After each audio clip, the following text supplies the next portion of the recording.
Hello friends, ఇది నా cloud kitchen బిజినెస్లో డే 8. ఈరోజు కొంచెం లేట్ అయింది. ఈవినింగ్ 3:30కి అయితే క్లౌడ్ కిచెన్ అనేది ఆన్ చేశాను స్విగ్గీలో. ఆఫ్టర్నూన్ 3:30కి ఆన్ చేస్తే ఈవినింగ్ 6:10కి అయితే ఫస్ట్ ఆర్డర్ వచ్చింది. ఆ ఫస్ట్ ఆర్డర్ కూడా 2 బ్రౌనీస్ వచ్చాయి. ఇంకా బ్రౌనీని ప్యాక్ చేసి డెలివరీ బాయ్కి ఇచ్చేసాము. మళ్ళీ నెక్స్ట్ 25 మినిట్స్లో మనకి ఇంకో ఆర్డర్ వచ్చింది. ఆర్డర్ కూడా ప్యాక్ చేసి డెలివరీ బాయ్కి ఇచ్చేసాము. ఇంకా ఈవినింగ్ 9 o'clock అయ్యేలోపు మేము 3 ఆర్డర్స్ అయితే కంప్లీట్ చేసుకున్నాము. ఇంకా నైట్ నాకు 11:10 అయింది. 11:10కి అయితే నాకు ఇమ్మీడియట్గా 2 ఆర్డర్స్ వచ్చాయి వెంటనే. ఇంకా ఇమ్మీడియట్గా 2 ఆర్డర్స్ రావడంతో నాకు కొంచెం టైం అయితే పట్టింది నాకు నా ఫ్రెండ్కి. ఇంకా నేను నా ఫ్రెండ్ ఇమ్మీడియట్గా 2 ఆర్డర్స్ అనేది కంప్లీట్ చేసుకుని డెలివరీ బాయ్కి అయితే ఇచ్చేసాము. టోటల్ ఈరోజు 5 ఆర్డర్స్తో నాకు ఈ డే అనేది కంప్లీట్ అయింది. ఈ వీడియో చూస్తున్న వాళ్ళు నా daily cloud kitchen business videos మీకు రావాలనుకుంటే మన యూట్యూబ్ ఛానల్ని సబ్స్క్రైబ్ చేసుకుని మీ ఫ్రెండ్స్కి షేర్ చేయడం మర్చిపోకండి.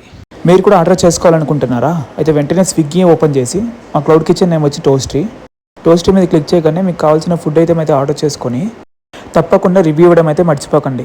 మీకు ఇంకా క్లౌడ్ కిచెన్ బిజినెస్ వీడియోస్ ఇంకా కావాలనుకుంటే మన యూట్యూబ్ ఛానల్ని సబ్స్క్రైబ్ చేసుకొని మీ ఫ్రెండ్స్కి అయితే షేర్ చేయడం మర్చిపోకండి ఫ్రెండ్స్.